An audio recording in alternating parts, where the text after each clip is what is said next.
আসসালামু আলাইকুম। আমি তাসলিমা ভিলেজ লাইফ ওই তাসলিমা চ্যানেল ব্লগে আপনাদের আরও একবার স্বাগত জানিয়ে আবার একটা নতুন ভিডিও শুরু করলাম। আশা করি আমার আজকের ভিডিওটা ভালো লাগবে, তাই স্কিপ না করে পুরো ভিডিওটা সঙ্গেই থাকবেন।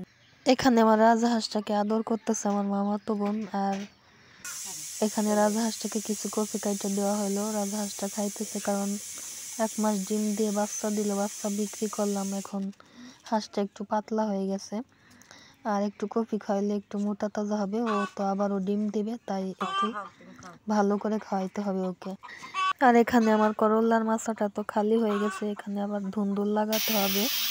আর এখানে চলতেছে আর কি গ্যাসের চুলায় আর কি প্রেশার কুকারে খিচুড়ি, সকালে নাস্তা। আর মরিচ গাছের উপর তো রোদ পড়ছে, কারণ কিছু কিছু মরিচ ধরছে, তোমাদের সাথে শেয়ার করছি।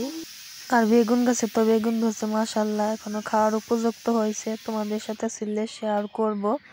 আর এখন গরমের দিন চলে আসছে, আর দিনটাও বড় হয়েছে, আর এখনই মনে হয় আর কি গরমের জন্য পানির পিপাসা লাগে। আর দিনটা তো আরো বড় হবে। আর শীতের দিনটা তো ভালোই গেল, গরমের দিন আসলে আমার একটা ঝামেলা হয়ে যায়, অ্যালার্জির সমস্যা হয়ে যায়।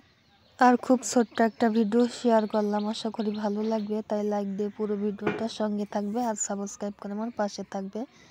ভালো লাগলে শেয়ার করবে, আর ব্লগটা কেমন লাগলো কমেন্টে জানাবে। আর এখানে চলে আসছি রান্না করার জন্য। পাকা বিচি কলা, জানি না কোনো জায়গায় পাকা বিচি কলা রান্না করে খায় কি না, কিন্তু আমরা খাই। আর পাকা বিচি কলা তো কাটা বাছা করে রাখছি।